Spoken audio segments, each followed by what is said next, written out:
USA, USA, USA.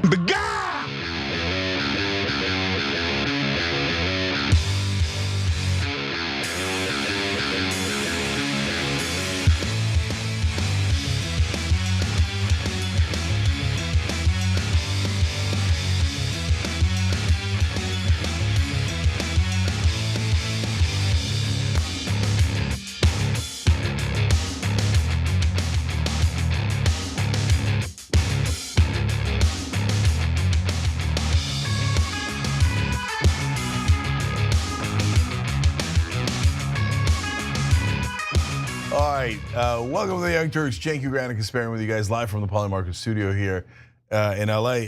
We got a lot of stories for you guys, and lots of twists and turns here. There's a couple that I love, including the TikTok ban and how that exposes everyone. AOC apparently did not get the position she wanted, but the details are more damaging. The details are where, unfortunately, the devil lies.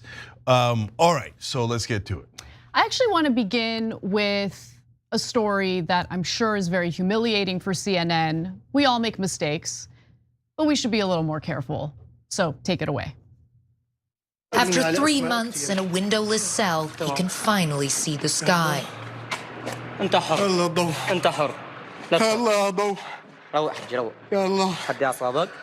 God, the light, he says. Oh God, there is light. My God, there is light. Okay. Okay.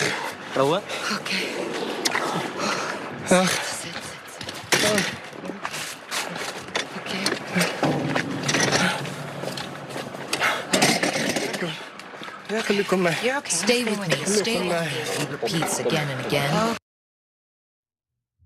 Well, that report out of Syria, while pursuing leads on the missing US journalist by the name of Austin Tice, Clarissa Ward was being accompanied by a rebel guard who took her inside of this prison in Damascus. And so after shooting a padlock in order to get into said prison, they came across a man who was alone and he was completely covered with a blanket inside a cell.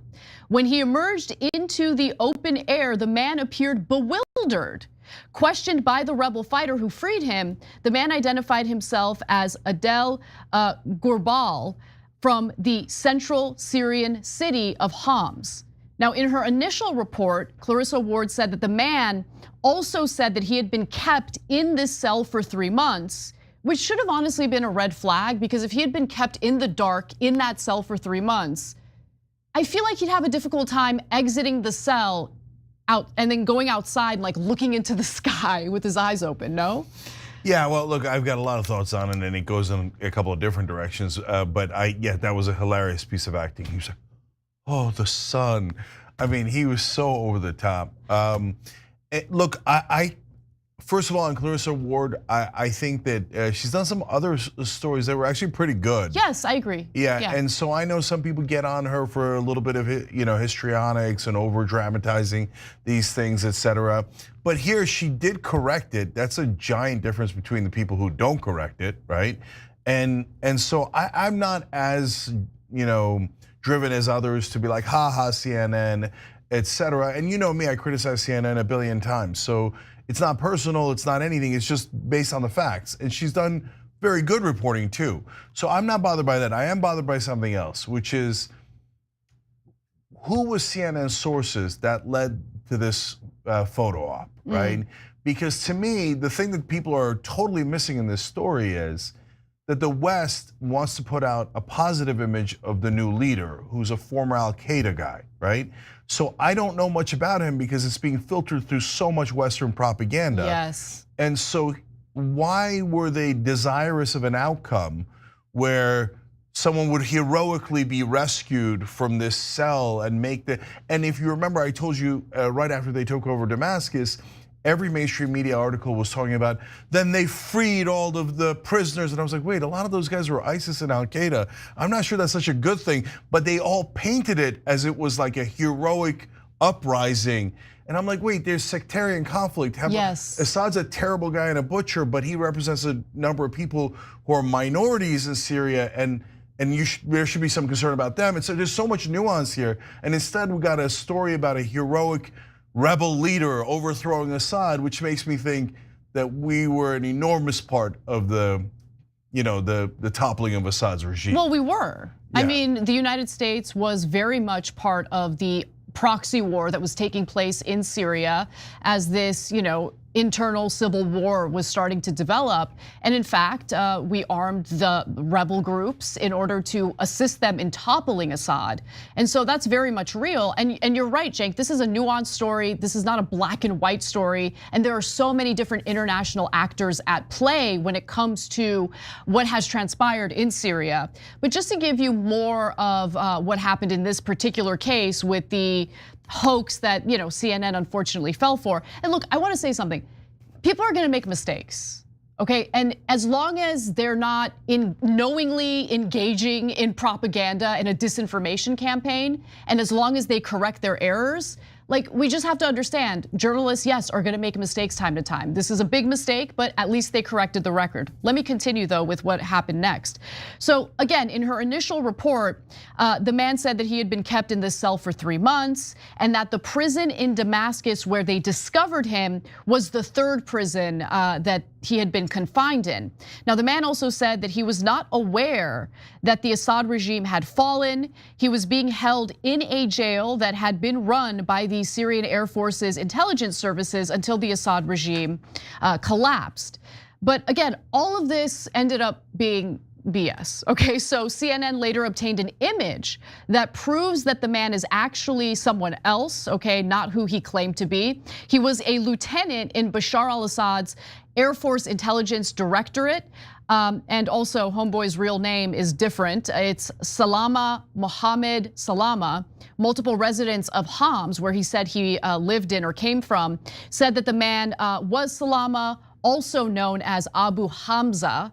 Now, the resident of the Bayada neighborhood in Homs gave CNN a photograph said to be of the same man while he was on duty in what appears to be a government office, obviously a government office when Bashar al-Assad was still in charge. Now, facial recognition software provided a match of more than 99% with the man CNN met in the Damascus prison cell. The photograph shows him sitting at a desk, apparently in military clothing. CNN did not publish the photo to protect the source's anonymous. I mean, we know what his name is now, but they didn't publish that photo. Now, CNN was able to also is not able to get in touch with him anymore. So what happened to him? Well, it's kind of unclear. So Verify SY, which says it is a Syrian fact-checking website, was actually the first to identify the man as Salama. It said that he had been jailed for less than a month because of a dispute over profit sharing from extorted funds with a higher ranking officer. Now, CNN says that they have been unable to verify that independently, but after the rebel guards had found him, he was handed over to the Syrian Red Crescent, but now his whereabouts are unknown. Now, Ward's report did lead to some anger on the ground in Syria as well, so I wanted to, voice their concerns. Take a look at that. Since this video has been published, many have doubted its authenticity, claiming it to be staged, including Syrian reporter Hussam Hamoud on X. He's worked for France 24, Mediapart, Arte. He strongly criticized the CNN report, saying that amid thousands of real, vivid stories from Syria, we certainly don't need fictionalized scenes to convey the truth, while also reporting on these Syrian women who are protesting and protested against this CNN report by Clarissa Ward, saying it's staged and offensive to the plight of detainee families. And when it comes to, the war that was taking place in Syria, I feel like that particular conflict led to so much disinformation. So much. I mean, the Syria conflict, every war, of course, there's the fog of war, there's a lot of misinformation that goes floating around, but Syria is on another level. It is, and so that's why I mentioned that that the West was likely involved, because right now the West is not admitting that. I don't want you to get it wrong. They're pretending that it was just like organic insurgency. That's been going on for over a decade. They didn't have any power before then.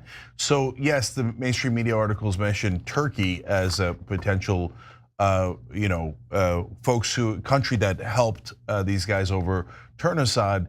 I guess we've decided, and I guess Turkey's okay with that, but it's not. If you think this is just Turkey, that's hilarious. Israel bombed the living crap out of Syria before the rebels took over. That's why the Assad regime had almost nothing to defend themselves with. And it was unmitigated bombing. The Syrians had nothing to respond with. The Russians are too busy in Ukraine, etc. And it was interesting because the new leader in a video yesterday was talking about, well, we hope to not get in a conflict with Israel, and he seemed like puzzled, like what's going on here. Oh, and now I'm overreading it, I'm sure, but my read of that was, he's like, wait, I thought we had a deal. You guys help us take over the country. We go back to Al-Qaeda-ing or whatever it is that we're gonna do. And then later we'll have a huge fight like 10 years from now. Exactly. You'll say, we never saw it coming. But you were supposed to stop attacking us, and Israel afterwards did not stop attacking them. Israel not following through on a deal would be shocking, I know. But I'm being clear that that's all not known. It's me piecing it together from what we know about the Middle East and what we saw happen with our own eyes.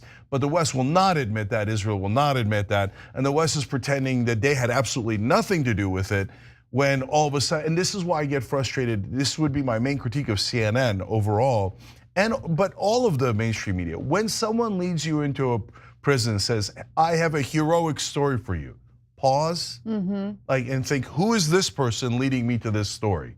Or when sources from intelligence agencies start telling you about how the Syrians are celebrating in the streets, you might want to ask which Syrians. Yeah, exactly. Right? That's a good point. Yeah. Oh, the prisoners escaped into freedom. Wait, before you call it freedom and celebrate it, who were the prisoners, right? So I just think a lot of this nuance is lost, and a lot of Western media is propaganda without realizing it. I don't think Clarissa Ward's thinking, hey, I'm going to help the Pentagon get this message out, blah, blah, blah. I don't think that at all, right? But somewhere in the organization, someone is handed a piece of information, and it usually comes from our governments, right? And so I'm asking those reporters to be careful with it. Of course, that's falling on deaf ears. So now I think there's another part of this that's really interesting. First, real quick on the guy again. So he worked in intelligence. One of his jobs was to find collaborators. Okay, like he's as bad as it gets. Yep. And so that's why a lot of his victims were like, that guy? That guy's the hero of the revolution? No, no, no. Which goes to the point I wanted to make. Look at the power of new media. In the old days, we would have never even found out that this was a fake story. I mean, definitely 20 years ago, probably 10 years ago, where CNN would have run this story, nobody would have found out because people in Syria would be like, what the hell, that's the wrong guy, but they could never get their messages out. But now all they do is take out a smartphone, shoot a video, send it to the press, and then all of a sudden there's outlets in Syria that are independent even, and then they start doing the story, and then independent outlets in other parts of the world start doing the story, and then people go, oh my God, it's the wrong guy, and then CNN has to retract it. So it's a new day in the world, and as you see all the downsides, including this horrible, horrible civil war that Assad is massively guilty over, right? There is some rays of hope here as the information gets a little bit more equalized and not so much top down, because the top down is almost always propaganda. Well, I want to move on to something entirely different and talk about media in a different context, especially when it comes to intimidation tactics and stuff like that. So take it away. I'm doing this not because I want to. I'm doing this because I feel I have an obligation to. I'm going to be bringing one against the people in Iowa, their newspaper, which had a very, very good pollster who got me right all the time. And then just before the election, she said I was going to lose by 3 or 4 points, and it became the biggest story all over the world. Well, unfortunately, President-elect Donald Trump is making good on the promise to sue the Des Moines Register and the pollster known as Ann Seltzer for putting out a bad poll showing that Kamala Harris was going to win in Iowa, when in reality, she lost Iowa and she lost big. Now, he has officially filed this lawsuit, and he is doing so following the victory that he experienced with the defamation lawsuit that he filed against ABC News. ABC agreed to settle for $15 million. Now, Trump's latest lawsuit is not over defamation, but rather what Trump believes is election interference. And look, before I give you more details about this story, I just want to get this off my chest because this is bitch behavior, okay? And I say that because homeboy won. You won the election, Trump. You won the election. This looks so petty and so pathetic. Let it go. You won. This is a waste of time. This is so dumb. Okay. Yeah. Well, look, Anna, I'm going to double down on that.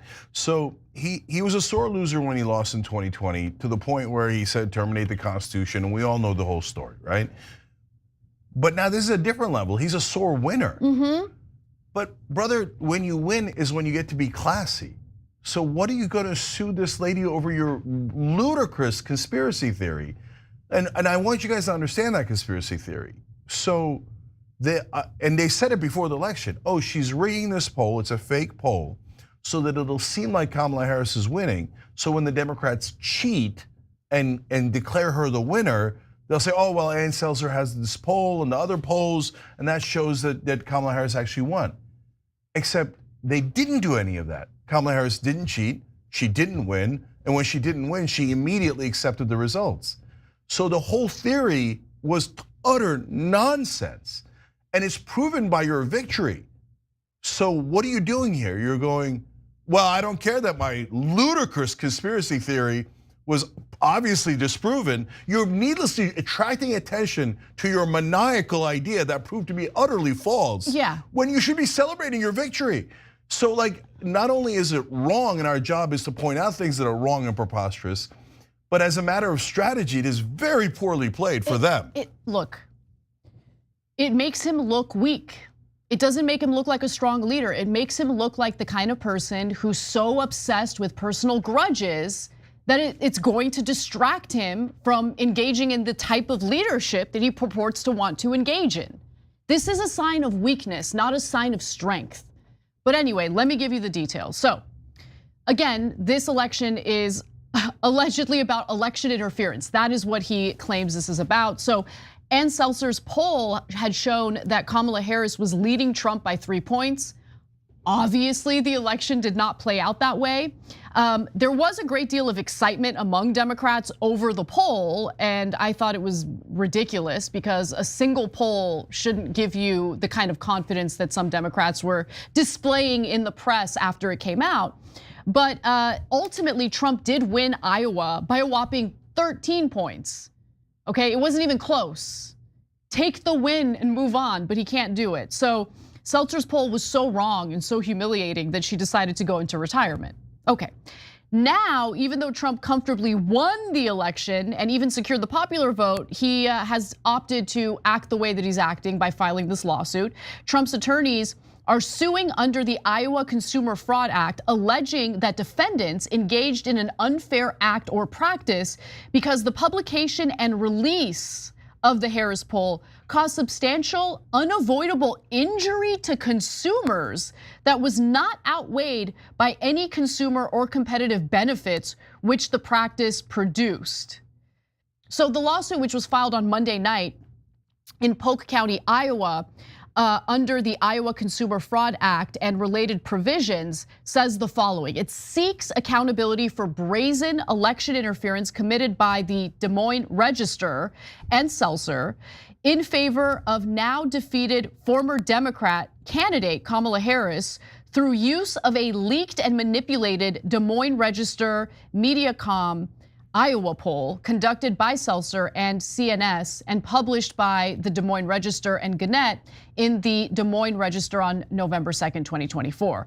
So his legal team also took issue with when the poll was released, and it was days before the election took place. Additionally, the suit argues that, as Seltzer knows, this type of manipulation creates a narrative of inevitability for Democrat candidates, increases enthusiasm among Democrats compels Republicans to divert campaign time and money to areas in which they are actually ahead, and deceives the public into believing the Democrat candidates are performing better than they really are.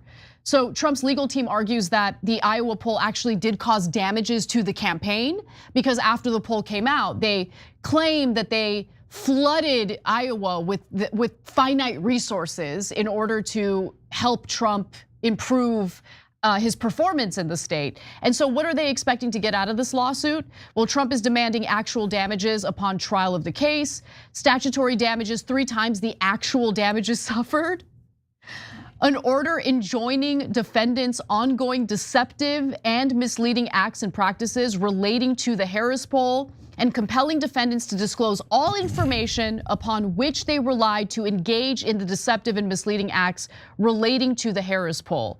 And finally, they're asking for attorneys' fees and costs associated with the case to be covered by the defendants. Okay, so a lot more to say here. First of all, this second theory that Anna just laid out for you there is, so this is to suppress the MAGA vote. Because if MAGA thinks that Trump might lose in Iowa, what, they're not gonna show up to vote? Well, they are known to not want to fight. Oh yeah, so. MAGA's, oh well, if we're gonna lose already, we'll just go home. We're just gonna give up. Yeah. No, they would be more animated to show up in Iowa, and maybe they were, and maybe that's why he won by 13, right? So, and by the way, this was Hillary Clinton's dumbass strategy. I'll just keep telling everyone that I have no chance of losing. Well, and I'll talk about all the polls that are showing me leading. Well, how'd that turn out for her? It suppressed her own vote. So if that is a strategy, it's the world's dumbest strategy, and oftentimes counterproductive. Second of all, they say, well, it caused us to flood our resources to Iowa and it cost us so much. Wait a minute, I thought you said it was a fake poll from the minute that it was introduced. In fact, I remember you saying that. And I remember you launching all these conspiracy theories about this poll. Did you secretly believe it? And guys, if you're MAGA, think about it for a second. They're now asking you to believe that they panicked over the poll and sent an army to Iowa to try to win that state, when at the time you saw with your own eyes them going, what a stupid fake poll, no way, we're not gonna react to that. So which one is it? Which one is it? What, are you trying to win some money here? Dude, I thought you were a billionaire. This is so sad and pathetic in every way. I don't think it's about money. I think that, look, I think that Trump has very similar frustrations toward the media that you vocalize on this show regularly. Yeah, but I don't do it in a ridiculous way. No, you don't. You don't lash out by being like ridiculous and litigious and anyway. But that's what Trump does. He holds grudges and he pursues, retaliation in this way through filing these lawsuits. When in reality, he would look like a much stronger leader if he just let it go. Took the win. I mean, again, he didn't just win the Electoral College, okay? He won the popular vote. This was a big win for Trump. So move on. Yeah, show yourself to be above it. I just can't stop thinking about how silly it is after you win to complain about a poll where you were losing. Who cares? The actual election happened. Right. Right, okay, now last thing is, I know this will tie back to me, which will be fun, okay? Because you said about how I handle the media, right? So, but I wanna ask in between, wait, is Hillary Clinton now allowed to sue all the pollsters who said she was gonna win the election? That she had a 98% chance of winning the election, a 91% chance of winning the election. I mean, she flooded her resources in all the wrong places. It suppressed her vote because they said she was gonna win. Can she go back and sue all the pollsters? I mean, as long as politicians are all suing everyone, which is what Trump is asking all the politicians to do, can every politician who loses a race, or now apparently even wins a race, sue every poll that didn't have it exactly right? Can they sue every critic who said, oh, you should have done this or you shouldn't have done that, or oh, boo-hoo and cry, sue, sue, sue, okay? All right, how about me, can I sue? Because when I ran for president, yes, I did that. Yes, it's now, looking back on it, it seems funny, but hey, we tried to push Biden out, we did. Anyways, I polled at 2%. That's it, I'm suing. Should have been at least 3%. Okay, I mean, this is absurd. It's insanity. How do I know if that was the right one, right number or not the right number? I don't know. And so they're doing the best they can, and when they get it wrong, it's not like our conspiracy worked and Trump won't wait. How? No, she's embarrassed. Yeah, she she should be. retired, Yeah. right? Because she got it wrong, not because she was part of some lunatic conspiracy theory where Trump would lose by winning. Okay, and finally, so I say all this on social media, and then Laura Loomer replies, which is fun. She's right? very level-headed, so I'm curious to hear her take on this. Yeah, she's like, see, he's back to attacking Trump. That's why we should never forgive him. Laura, we are not like you, okay? I think you're crazy. I want nothing to do with you. The idea, she's demented. Like she thinks I'm trying to like position myself to be allied with her. We think you're crazy. We want nothing to do with you. Okay, Laura? Wait, listen. Who asked you for your forgiveness? Ain't nobody asked for no forgiveness. I want nothing to do with nothing from you, nothing to do with you. Let's be clear about that. And then they'll say this like, aha, you see that? And by the way, the radical right will look at that and go, aha, you see they're not with Trump. How many times do we have to say we're not with Trump? Okay, we do a news show here where we criticize politicians. And by the way, we also give them credit when they deserve it. Exactly. So Trump, I know this is shocking news to you, is a politician. And to the Democrats, I know this is shocking news to you, but Biden and Pelosi are politicians. And we criticize all of them because they're always constantly doing things wrong. And very few times they do things right. We give them credit, unlike any other news show, right? So it's called honest reporting. Look into it. And so nobody's asking for anything, and we're gonna give you the same exact opinions we gave before. And on this, Trump is a total and utter clown. Yes, so I hope that's clear enough for everyone. All right, when we come back from the break, we have some big updates on Luigi Mangione, the individual who assassinated the United Healthcare CEO, along with some polling about where hearts and minds are for young people in regard to whether or not assassinating an executive is okay. We have that and more coming up, don't miss it. I was valedictorian in college. Oh, well, I'm sorry.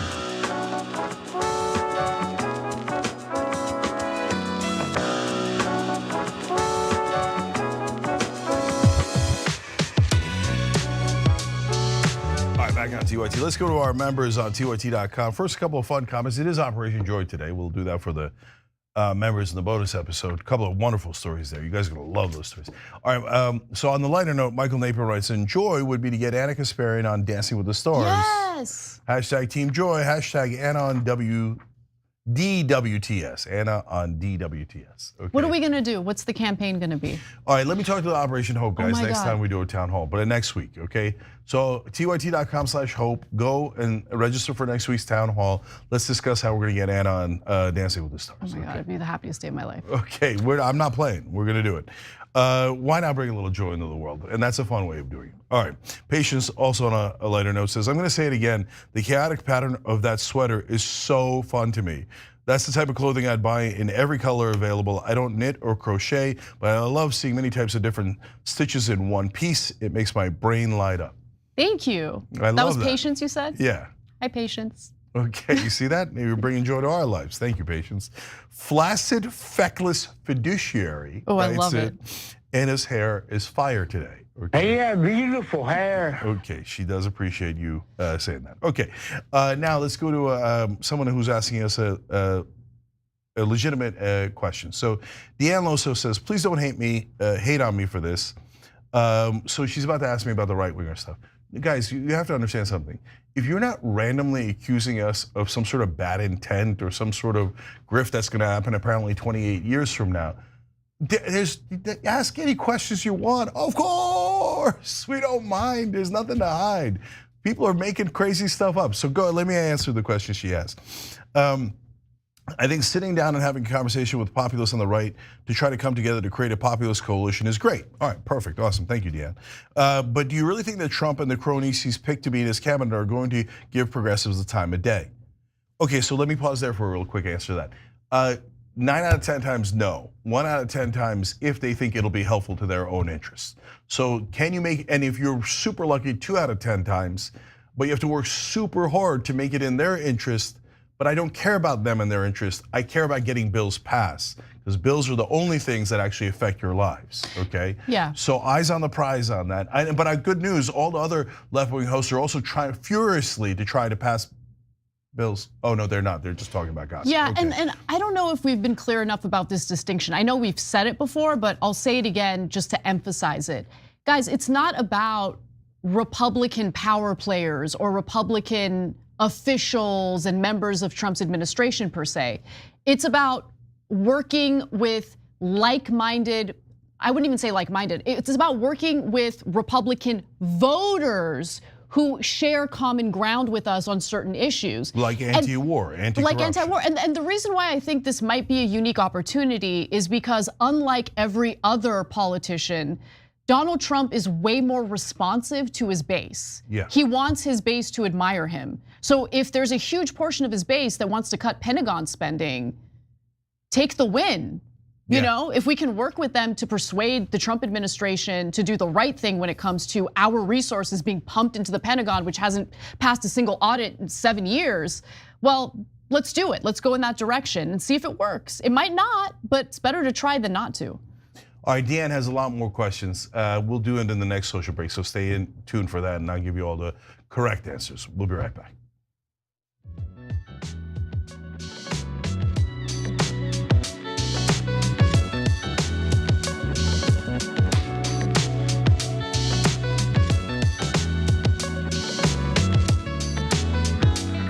All right, back on TYT, Jen Canada with you guys. Nicole C, thanks for becoming a member, we appreciate it. She hit the join button below on YouTube, that's awesome. TYT.com is another way to join. Anna. All right, well, let's talk about this next story, some updates on Luigi Mangione. A shocking new poll finds that more young Americans actually condone the assassination of the United Healthcare CEO Brian Thompson than those who don't. And we're gonna get to the details of that poll in just a second, but there are also some pretty big updates in regard to the assassin himself, Luigi Mangione, and a New York grand jury has indicted him this afternoon. Mangione is charged with 1 count of first-degree murder in furtherance of terrorism and 2 counts of second-degree murder, one of which is charged as killing as an act of terrorism. The terrorism label is interesting in this context. Maybe we'll talk about it in just a minute. But he's also charged with he's charged in the indictment in Manhattan Supreme Court with multiple counts of criminal possession of a weapon and a single count of criminal possession of a weapon in the second degree. And Manhattan District Attorney Alvin Bragg added terrorism charges. They were warranted. He says that they were warranted because the slaying was intended to evoke terror. So if Mangione is convicted of these charges, obviously he would be given the maximum sentence and would likely spend the rest of his life in prison without the possibility of parole. Mangione is currently being held in Pennsylvania, but New York Governor Kathy Hochul is expected to file an extradition request so Mangione can be tried in New York. Now, Bragg stated that he has indications Mangione will waive his right to an extradition hearing and consent to the move. I don't know why he thinks that, but that's what he thinks. So before we get to the shocking polling results on this issue, Cenk, thoughts on the charges? Yeah. So first, quick comment from Super Chat as we're doing the show live. You know, the show's live 6 to 8 p.m. Eastern every day. Rage Rock for now says, I have an eerie feeling that if Mangione ever takes a stand in court, he'll have a terrifyingly articulate explanation for why he's not a criminal. In fact, that's going to lead into the poll we're going to tell you in a second, and why I said from day one, I don't think they'll let him testify. Even if he wants to testify, even if he's got every right to testify, my guess is that the government is at least going to try to stop him from exercising his constitutional rights and testifying, because they do not want to get his message out. So now the problem here is most of the killers in our world, almost all of them, have lunatic messages. There's something wrong with them, that's why they did the killing in the first place. Unfortunately, in this case, Luigi, his complaint is one that is shared by a lot of people. Again, that's gonna lead to the polling in a sec. So he might be right about his critique of the healthcare industry while being completely wrong about the way that he carried out that protest through murder. So in terms of what do I think of the charges, this is the most obvious charges of all time. Look, I don't care if you call it terrorist or not. He should get life in prison, period. It's a cold-blooded assassination, murder. It doesn't get any more clear murder than that. So if he's saying, look, I'm a hero and I decided to spend the rest of my life in prison to make this point, okay, but that's what you're gonna get. Right. Like, I don't see any reason in the world why he should get anything less than a day off from the rest of his life being in prison. So the terrorism element of it kind of bothers me because, first of all, it's making an assumption about what the real intentions were here, like beyond what Mangione himself stated in his manifesto, which was to evoke fear or terrorism or a sense of terror, I'm assuming with other corporate executives. But is it just because other corporate executives feel scared? Is that all it takes for? I mean, when anyone is killed in cold blood, we all get a little bit more afraid. So I suppose you could call that terrorism. So look, in my experience, I don't know about this in particular because I'm not sure about New York law and if something he did triggers a technical legal definition. But did they want to call him a terrorist? Very likely they did. And in my experience, the overall point is that whenever the government doesn't want any message getting out, they call the carrier of that message a terrorist. So if somebody, and the point is not that he didn't do violence or those people didn't. It's that when someone else does violence, but the government is not as upset about their message, they don't get called a terrorist. Yeah, I think that's why this bothers me so much, right? Like the very selective use of specific terminology, especially from someone like Alvin Bragg, right? Like when you read about the stories of certain violent crimes and even murders and dismemberments that have taken place in New York in recent years but haven't been prosecuted to the same extent that this is being prosecuted, it makes you wonder. But I do want to also talk a little bit about some fascinating polling results because today the New York City Police Commissioner Jessica Tisch said this of the reactive voters, 68% think the actions of the killer of the United Healthcare CEO Brian Thompson are unacceptable. 17% find the actions acceptable, while 16% are unsure. So take a look at this graph, final data point that I'll show you. So 40% of Americans between the ages of 18 to 29 think Mangione's actions are unacceptable. 56% of voters ages 30 to 39 think unacceptable. 69% of voters ages 40 to 49 think that Mangione's actions are unacceptable. So you guys get the picture. The older the individual responding to the poll, the more likely they are to find the assassination unacceptable. Yeah, so first let's talk about how startling this is for most folks, and then let's talk about why. So when you see those numbers and you see that even of the 40% that found it unacceptable among the young, even 7% of them said only somewhat unacceptable. 19% said, well, I'm not sure, could be acceptable, could not be acceptable. So that only leaves 33%, 1/3 of. That is amazing, okay? So I've never seen a poll like that in my life. Now, having said that, I'm not overly surprised by it. And why am I not surprised by it? Because young people in this country are furious with corporate rule. And so this is a very unhealthy way to show that, obviously. But when you see young people celebrating the assassination of a corporate leader, it's not random. They didn't see one video on TikTok. No, it's a cultural phenomenon where young people are not getting their news from television, not even close. They haven't watched cable ever in their lives. And so they've never been the victims of mainstream media propaganda where they tell you, no, the status quo is great and you should accept your fate. And no, if you don't pay the ransom, health insurance companies are allowed to kill you. If you don't pay the ransom, the drug companies are allowed to charge you anything they want. And if you don't pay it, then again, you can go ahead and die. You can go ahead and die in 18 different ways. You're not gonna ever be able to buy a home. You're not gonna be able to afford college or any hope for the future. And then you wonder why they have a reaction like this. They have a reaction like this because they're furious at corporate rule.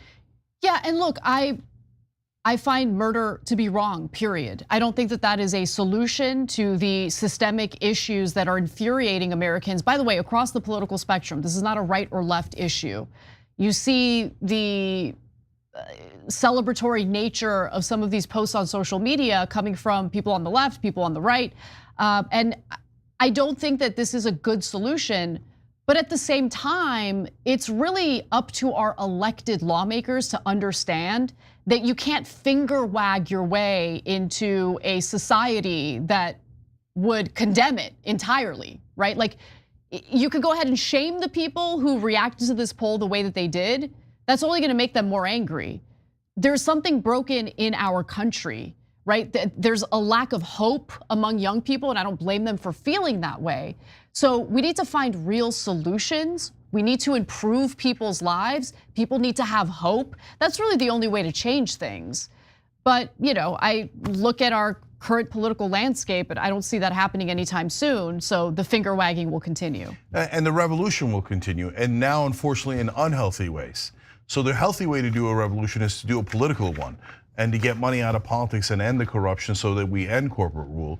But they're giving, our current politicians are so corrupt, and so is our current mainstream media, that they give no space for that to happen. So it comes out in unhealthy ways. Yep. Finally, Bernie and Warren, Elizabeth Warren came out and said, look, it's the same exact thing we're saying. The murder is reprehensible. There's no excuse for it. But let's look at the root causes as to why people are having this reaction. And of course, Biden advisors then went all over television and were like, no, we demand to be dumb. And we don't want to discuss the root causes. We don't want to discuss anything. And they blame Bernie Sanders and Elizabeth Warren for having an intelligent conversation about it. Why? They say, no, right after the death of this person is not the time to talk about what's wrong with health insurance.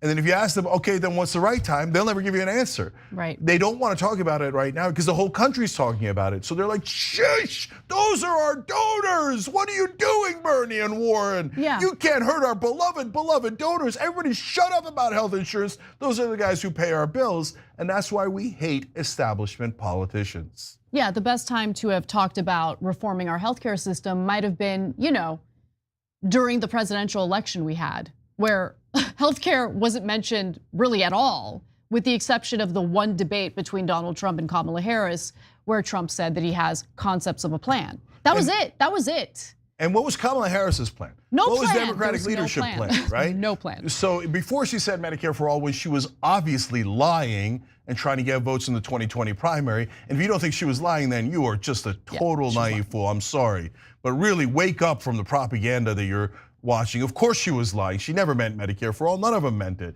other than the progressives. So then you say, okay, well, I mean, Jesus Christ, at least a public option. So there's a way that you save someone's life, right? Right. If they want insurance from the government, they can still get private insurance. The reason she didn't mention that super weak sauce option is again, she took $774,000 from the health insurance industry in this campaign. So she's literally paid not to have that position. I'm sorry if you're a Democrat and that breaks your heart, that's how this works. And then secondly, Joe Biden said he would do the public option, lied, never even proposed it. So that was embarrassing, so that's why they didn't want to mention it. Here's an idea for Democrats who'd like to win. Maybe actually try to do the things that you said you'd do instead of lying about it 24/7. When we come back from the break, we'll talk a little bit about some lessons learned by some Democrats following the shellacking the party suffered in the presidential election. You don't want to miss it. They have some thoughts about media strategy. Okay, cool.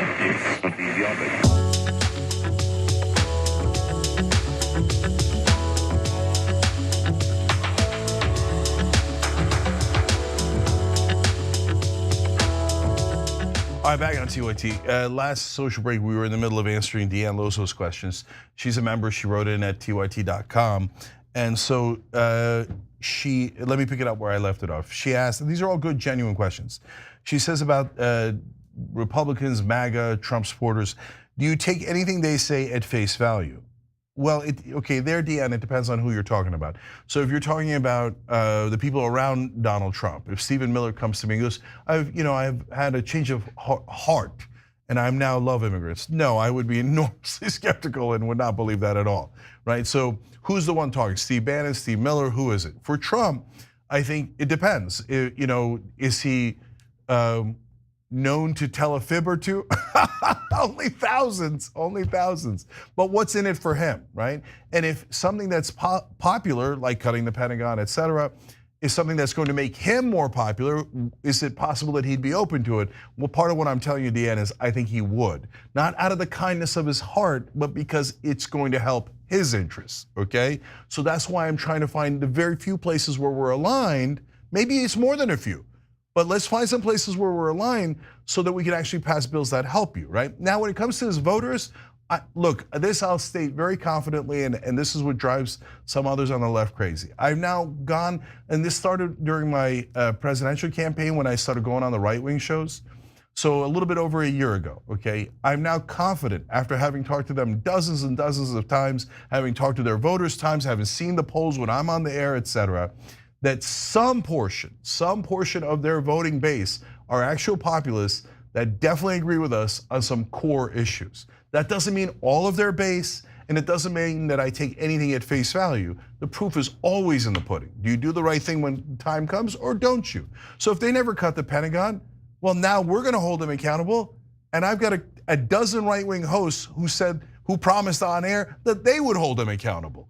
So I would categorize that as definite progress. If you say, well, I still don't think it's gonna happen, so you're a sucker, okay, you can say that, or you can say, I got caught trying.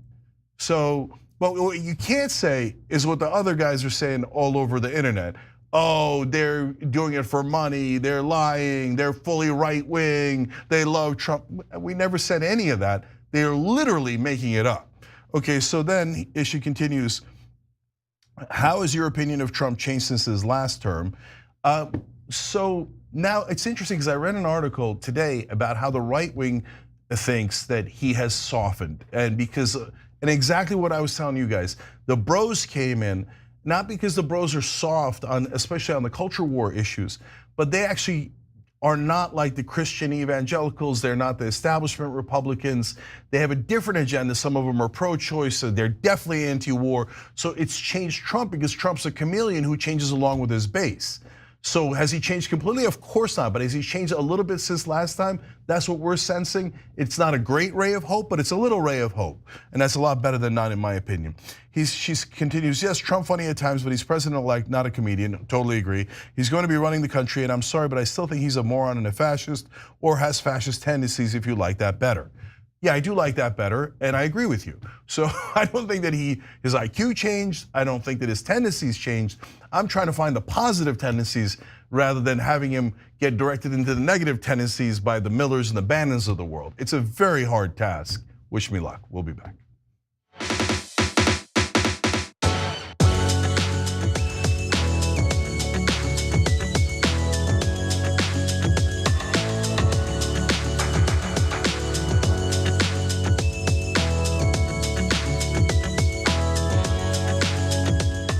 All right, back on TYT, Cenk and Anna with you guys, but also our most active recent member, Mark Sewell, upgrading to premium. You could do that through the join button as well, and that helps everybody because it keeps prices low. Thank you, Mark, you're awesome.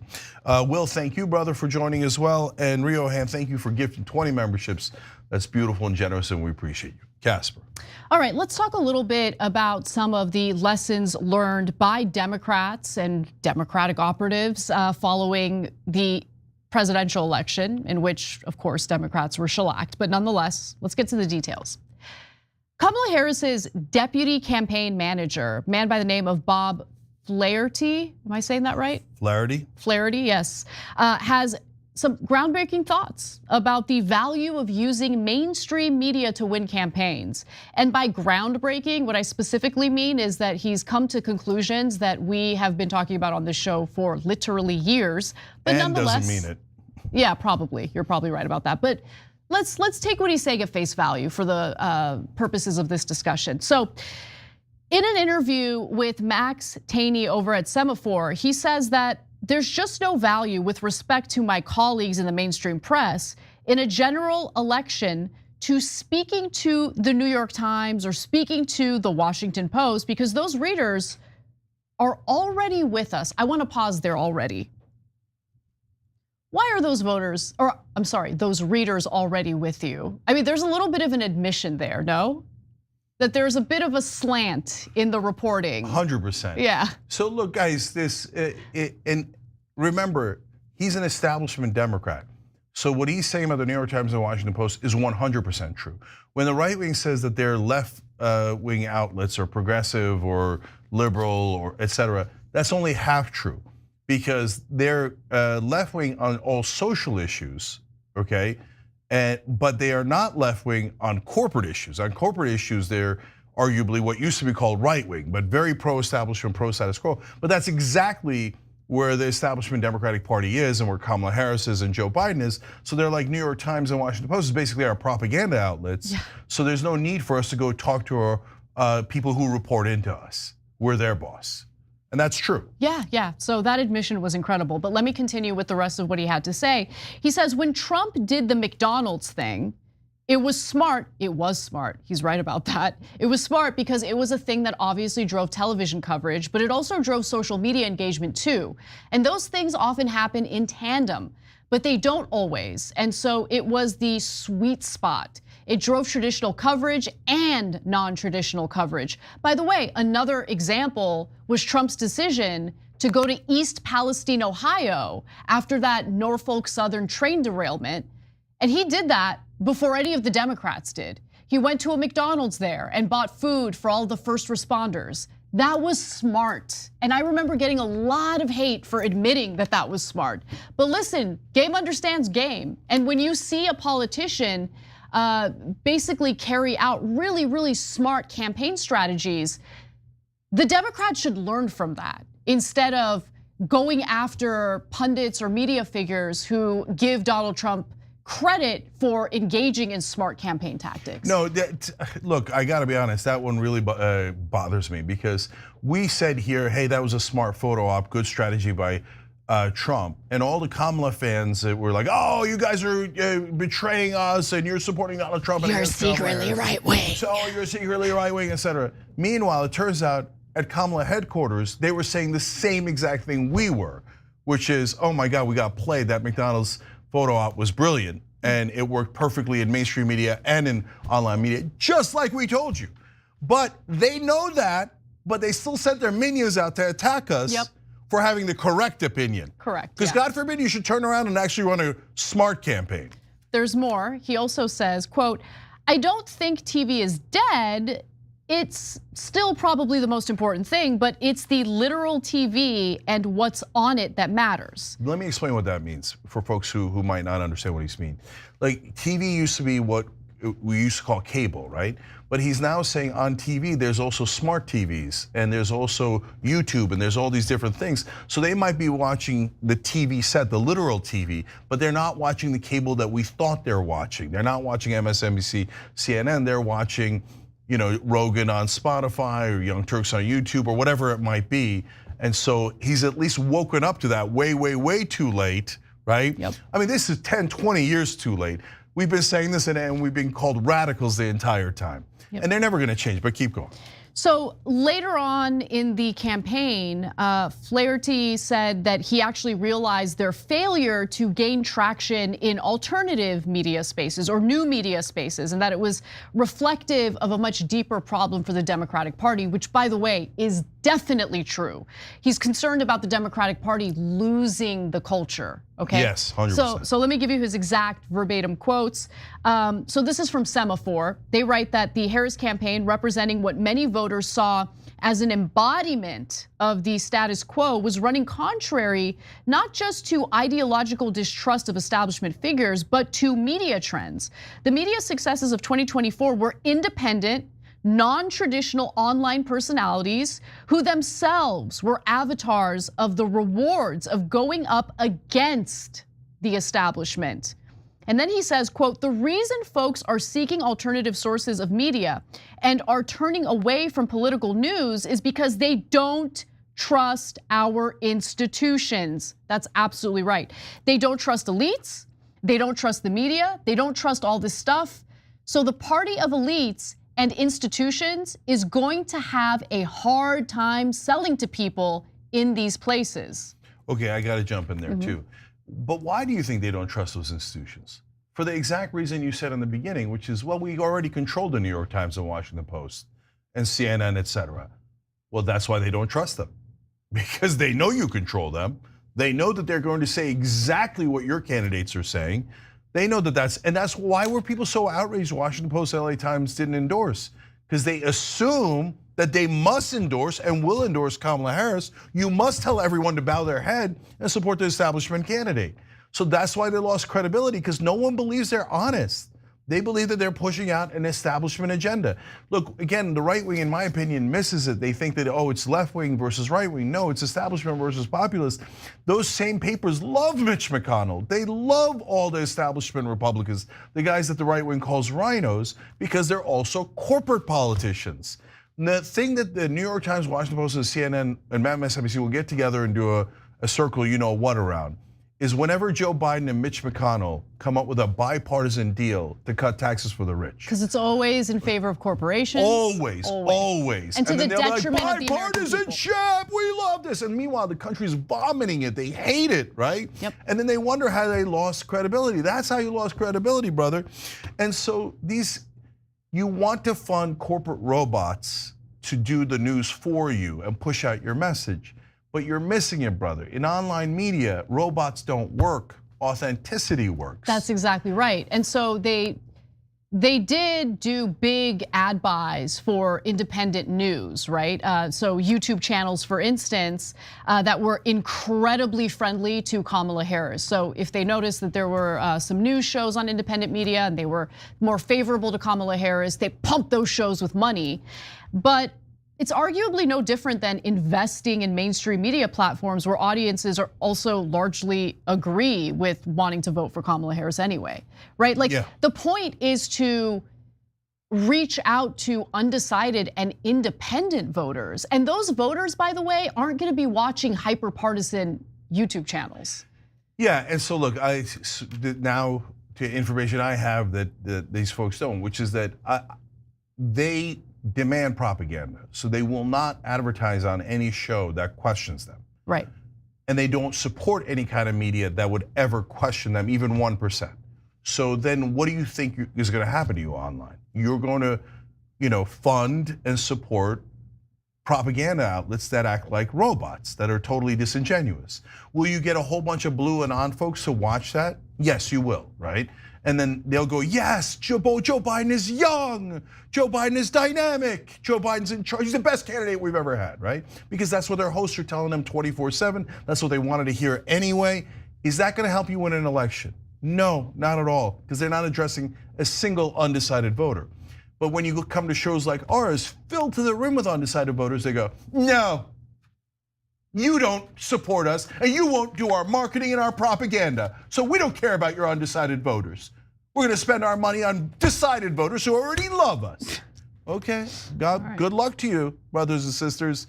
But if you constantly attack your media that's on the left wing, that is actually authentic, well, then you don't be surprised. What happened to our side?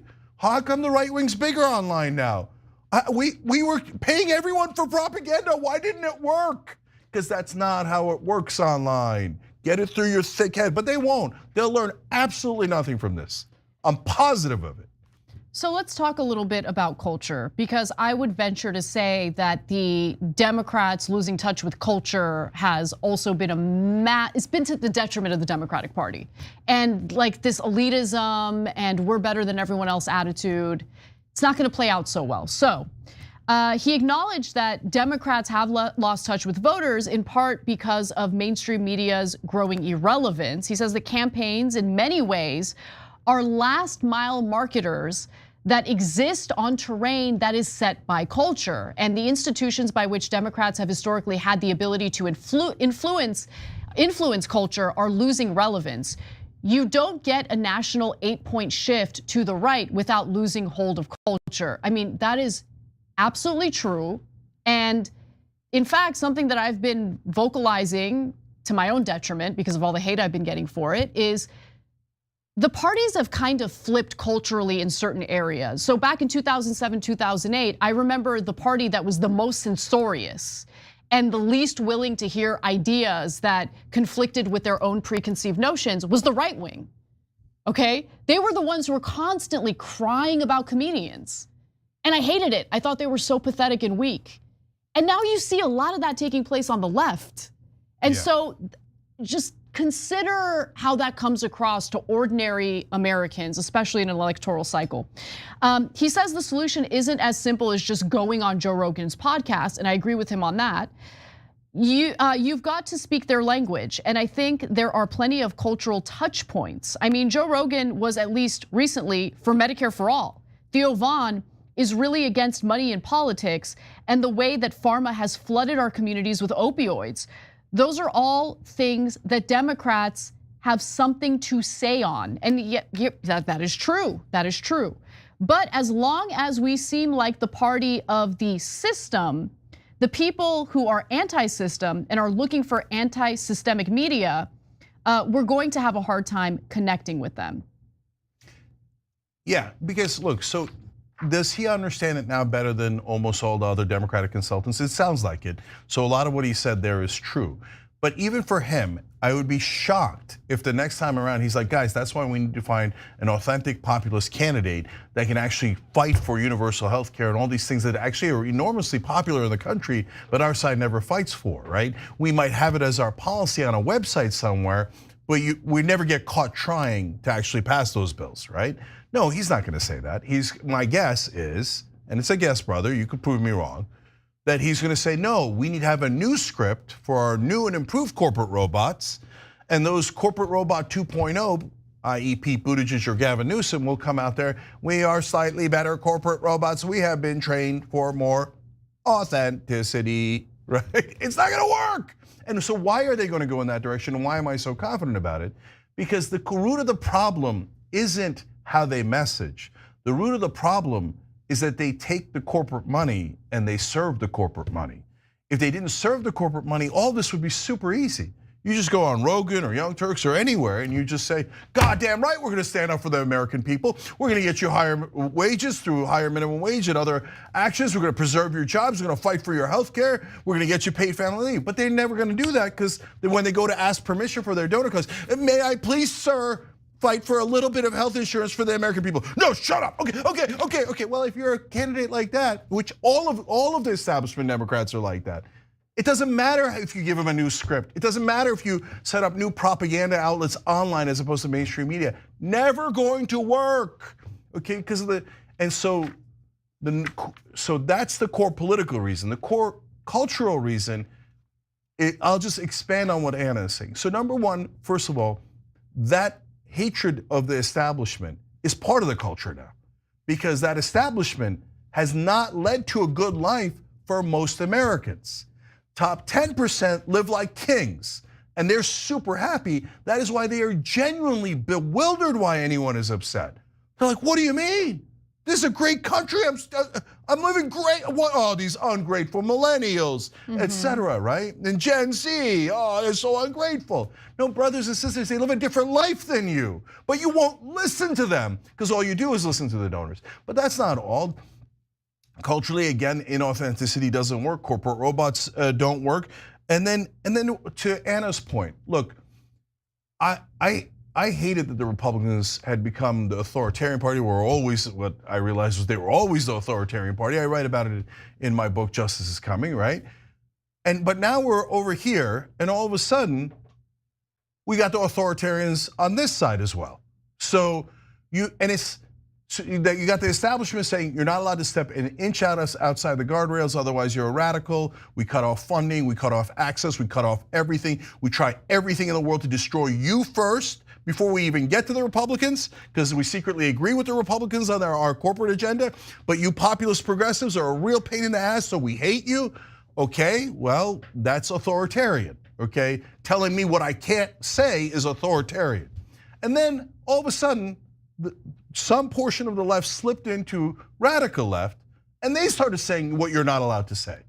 Okay, no, that's gonna hurt the bodies of Asians and Indonesians. That's it, you're hurting bodies. You're hurting bodies, okay? So now you're not allowed to say that. You're not allowed to disagree. I'm the king here. Who the hell elected you king or mayor, etc.? And who are you to say what we can and can't say?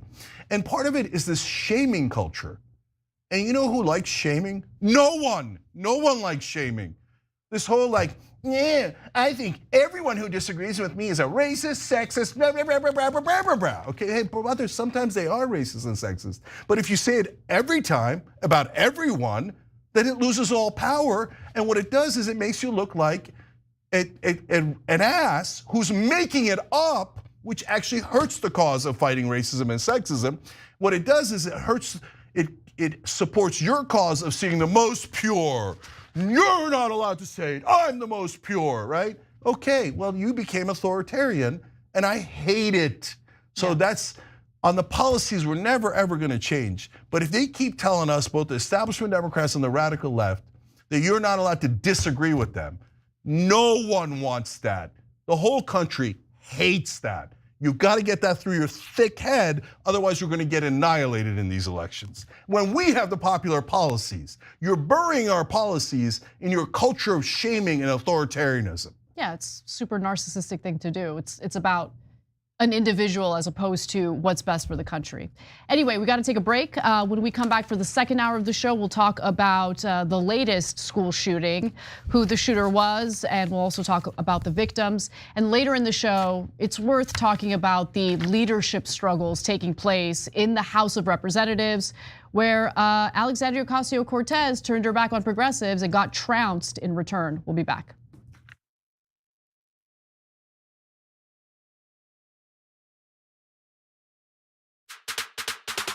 Indisputable, exclusive, disputable, exclusive. We brought you this first. No other news agency has this video. No other news agency has this story. Every week on Indisputable, we do original, exclusive, investigative reporting you'll find nowhere else. Our reports have been viewed by millions. Hosted by Sean King, Ben Crump, Senator John Ossoff. You, through your investigative reporting, unearthed very troubling allegations about specific forms of abuse and discrimination in the federal prison system. We catching these cases on camera. Just imagine the things that we don't see. Our groundbreaking investigations and exclusive interviews bring you the real voices no one else wants you to hear. We tell the stories. Imagine a prison that is so racist, the corrections officers contact me. That is a life or death situation being created. A black woman who was driving for Uber was allegedly assaulted by a white male passenger. After we got involved, roughly 24 hours later,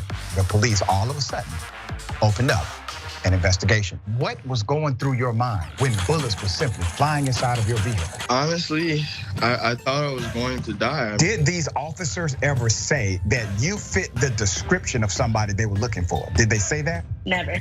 Okay, that means they lied. And we want you to be part of our truth-telling movement. Send pictures and video of stories no one else is telling and a 1 or 2 paragraph summary of the story to Indisputable's exclusive tip line at indvideos@tyt.com. If you have more information about what's happening at this particular facility, please let me know. Together, we're challenging the system, and together, we're making a difference. I have the entire background to this story, and it is going to make your blood boil. Indisputable with Dr. Rashad Ritchie, unveiling the truth, empowering the people. Weekdays at 2:30 p.m. Eastern, 11:30 a.m. Pacific. All right, let me do a little quick plug here. It's not even a plug, I'm bragging, okay? I'm bragging, watch me. We have a channel on YouTube, a whole channel devoted just to the Young Turks. It's badass, right? Wow, man. I can see the voice. You guys are rock stars. Unbelievable. Senator Sanders, welcome to Rebel Headquarters. Man, you guys are amazing. We gave you what you wanted. Okay. Speaking of shirts, I have a surprise. You reached a lot of people. You are the Young Turks. And we have spread that progressive message wide and far. Let's keep it going. I really love what y'all do on the Young Turks, man. And it's a very refreshing, voice. Y'all don't lean to one side. I tell people all the time, if you want to go really hear what's going on honestly in our society, you should tune in to the Young Turks. Thank you, Charlemagne. We appreciate that. That's awesome. Really appreciate it, brother.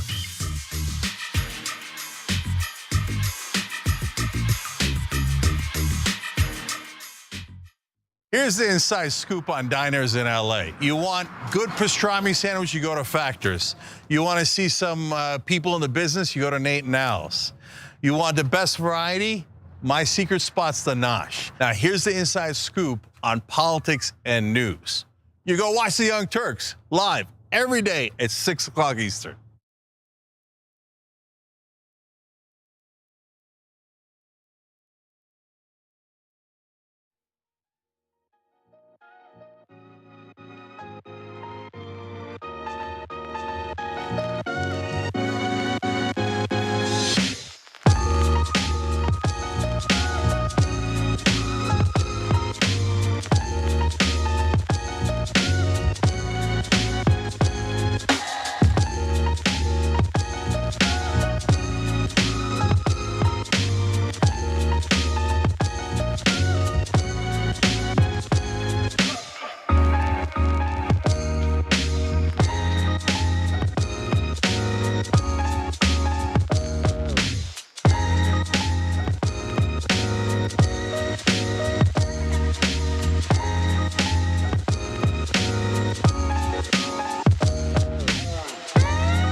back on TYT, Cenk and Anna with you guys. Melody loves music, upgraded to premium as well through the join button. You're awesome, Melody. We appreciate you.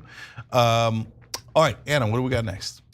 Well, there has been another school shooting. It happened yesterday, but I wanted the story to develop a little further before we covered it. So without further ado, let's get into the details.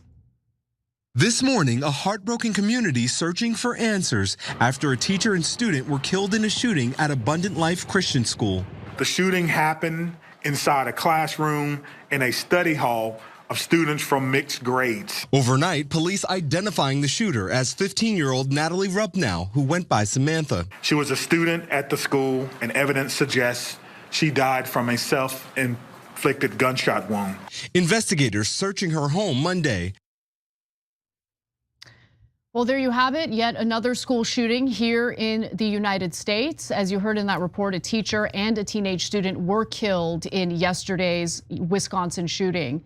Now, 6 others were hurt, including 2 individuals who are wounded with life-threatening injuries and remain in the hospital. Now, first responders happen to be training just 3 miles away. So luckily, when the 911 call came in, they were able to arrive on the scene very quickly in about 3 minutes.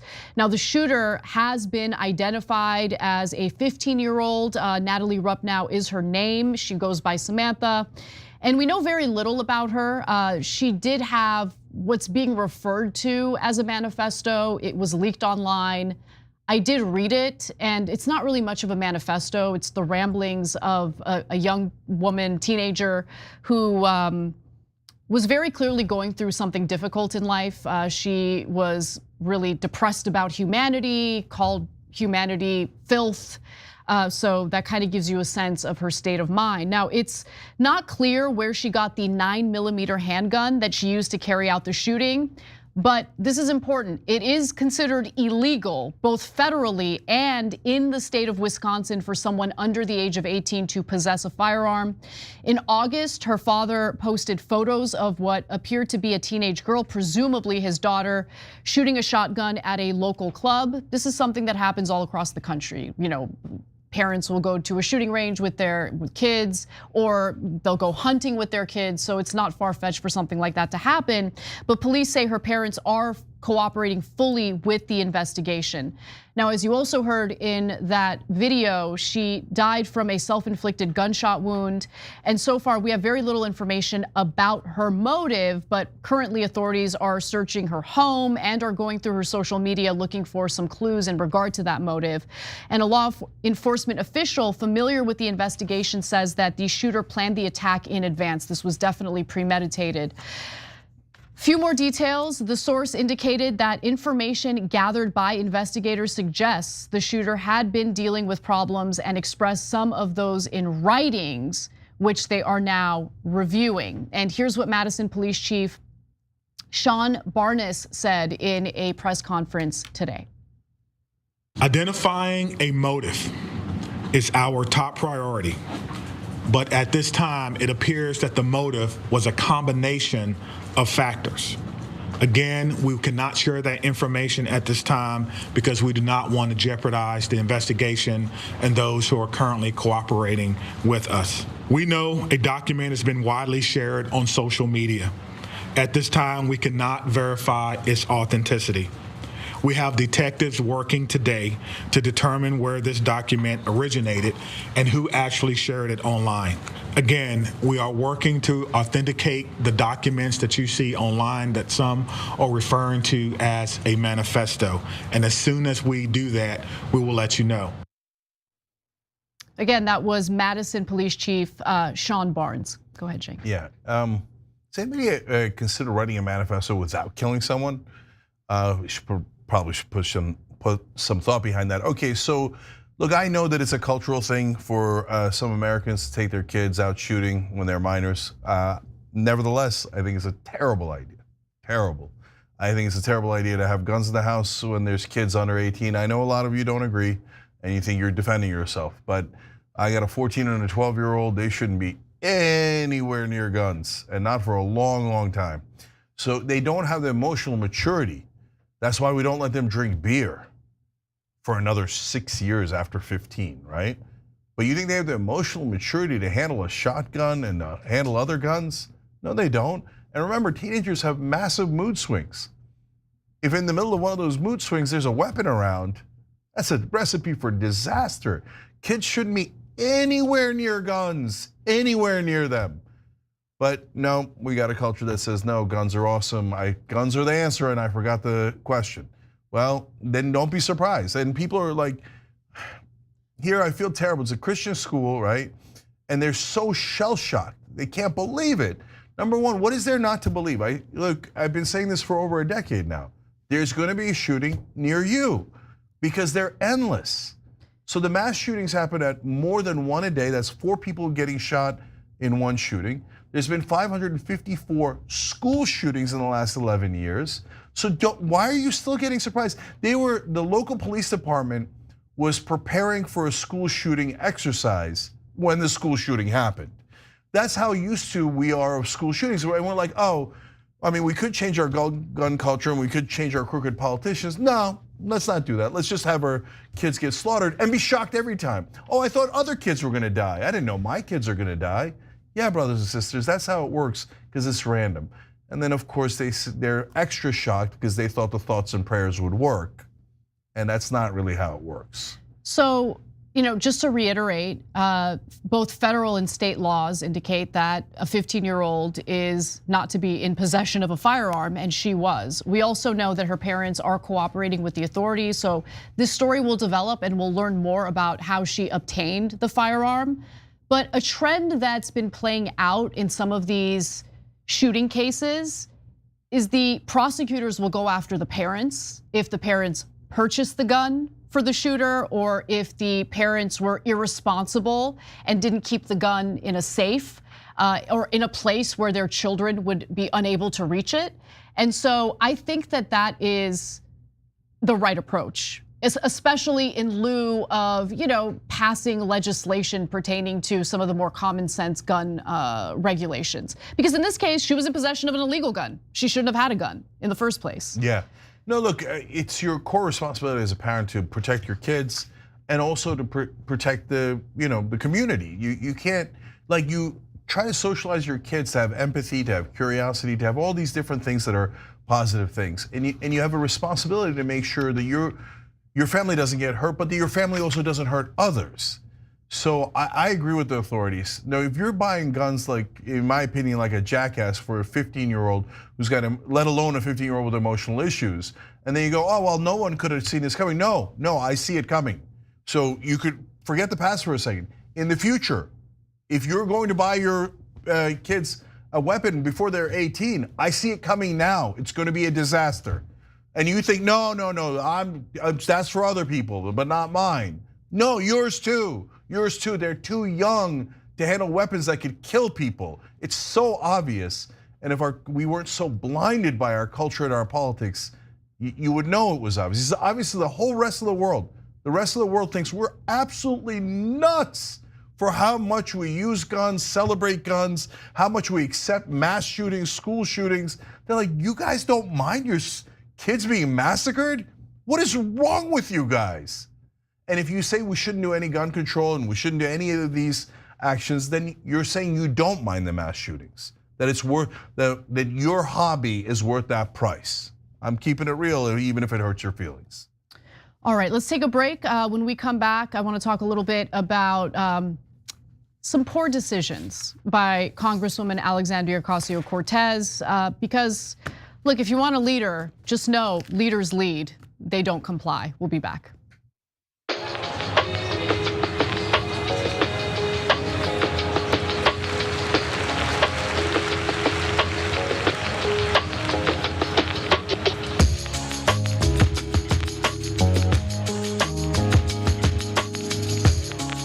All right, so let's go to Super Chat first. John Sykes writes in, Cenk, please debate Destiny, oh no, on health insurance issue.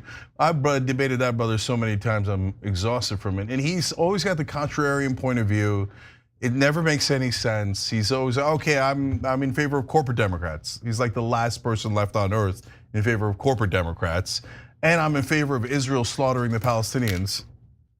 Like, how much more can I beat this guy that's so, like I feel bad now because it's like, it's really, do you want me to beat him up again ideologically? Remember we had the debate about whether Biden was too old and he thought, no, he's a spring chicken, he's great, he's fantastic. After the debate. So like, all right, what am I gonna do? I mean, if you think Destiny's right, you're a special breed of 7 people.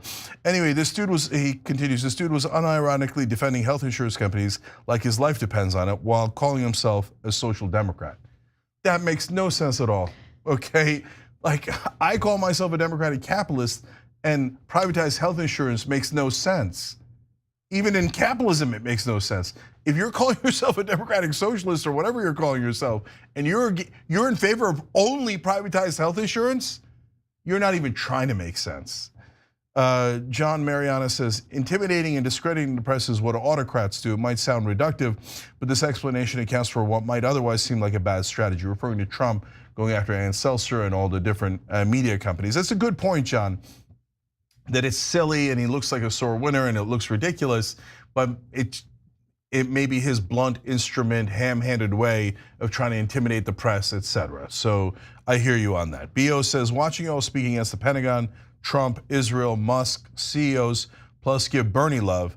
If this is a rightward shift, I'm all in. LOL, keep it up. Thank you, we appreciate it. But I mean, that's the thing, guys. How could being against the Pentagon, Trump, Israel, Musk, CEOs, and being in favor of Bernie be a rightward shift? They're not even trying to make sense. Okay, R. Stone says this lawsuit proves in practice what Trump has promised. He will be his retribution. If his fans get some of it along the way, fine. Yeah, him looking out for himself is definitely Tuesday. On YouTube membership section, Mark Sewell writes in, Cenk and Anna, can you explain how your left populism does not run counter to progressive or socialism? I think those losing faith in you need to hear it. So of course, look, the reason why populism and now the new definition of progressivism needs to be clarified is because some people call themselves progressives and are economic populists like Bernie Sanders. We are, I think, Crystal Ball, etc. But I don't want to speak for anyone else, Ro Khanna, etc. Some people call themselves progressives. They believe in some of that. But on top of that, they believe in identity politics, culture wars, and stuff that we don't believe in. So that's why I'm saying left-wing populism, but we're all progressives together. And that's why I also say, by the way, and I've said this in interviews, no, but even if we call them radical left and we're in the midst of this crazy fight now, we better rally together in the primaries against the establishment. If they go support the establishment, then you'll know they were frauds forever and ever and ever, okay? So, David Eden says, so how is the CEO's actions that result in hundreds, possibly thousands of people dying from not receiving health care that they paid for also not an act of terrorism? So that's why I don't like the word terrorism, because it could be applied to everything. All right, we'll be back.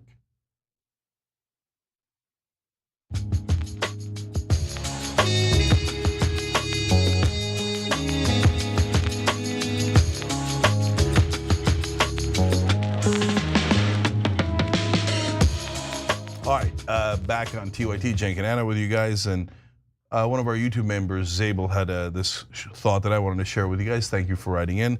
Love this channel. Thank you, Cenk and Anna, talking the truth and being honest about both sides. Keep up the good fight. Thank you, appreciate it. All right, Anna. Well, let's talk a little bit about what has transpired in the House of Representatives, and it's not good news for a member of the so-called squad. So, Congresswoman Alexandria Ocasio-Cortez told her fellow Democrats that, she might stop supporting primary challengers to Democratic incumbents in her attempt to chair the House Oversight Committee. Now, the reporting comes from Politico, which cited 3 people familiar with her remarks. So how well did that strategy work out for her? Let's take a look. I want to talk about this fight inside the Democratic Party between the old and the new guard over this key committee seat.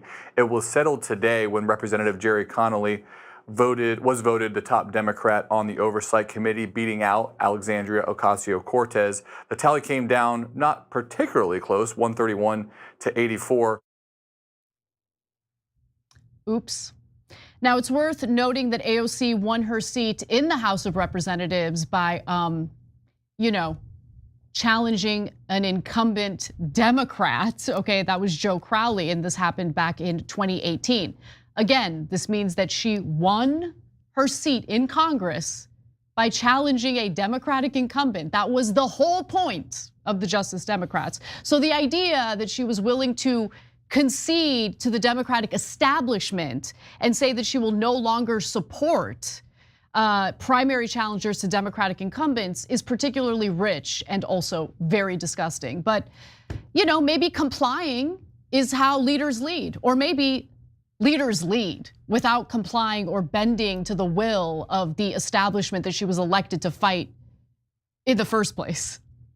Yeah, I'm pretty sure I know what the point of the Just Democrats was, since I helped found it and I named it, and we set the rules in the first place. And number one rule, only rule we had, was you can't take corporate PAC money, because we didn't want them getting sucked into the corruption in Washington. Now that has worked in a lot of ways, and a lot of the members of the Just Democrats have spoken out strongly against Israel and sending money over there. They've done some great work in other regards as well, and I appreciate that, and that's great. And we always speak out based on the facts on the ground. So when we agree with different members of the Just Democrats, we say it, and we say it enthusiastically. And when we disagree, we also say that. Why? Because we're in the news business and we cover the news honestly, okay? So in this case, I thought AOC would be good to replace Connolly, because Connolly's, I think, 74, she's 35. She's much better in media, much better in asking questions in these committee hearings, and this is oversight where we need someone strong and aggressive to actually serve that role. I thought she was a good fit for that role, so that made a lot of sense. But I didn't know that she was apparently telling, if Politico is right, that she's telling people, don't worry, I won't support any more challenges of incumbents. Well, that defeats the whole point. The point of Justice Democrats was to send in people to challenge those incumbents, to challenge the establishment, and to open the door for others so that more progressives and populists could go into Congress and we could actually topple the establishment and take over. The point wasn't to go inside and become part of the establishment and go up the ranks for your own benefit. Because if you say you're not going to challenge incumbents anymore, then there's no point. They have a massive lead in terms of the numbers of congressmen that they have. The establishment Democrats have 95% of the party. If you freeze it in place now, we will be a permanent minority. Why would you agree to that? Strategically, it makes no sense at all for the movement, but for your own career, it does make some sense.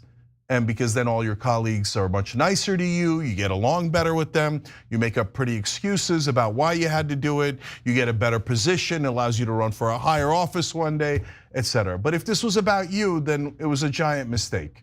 Because I don't care about Alexandria Ocasio-Cortez or any of the other Just Democrats on a personal level. I don't mean that in a mean way.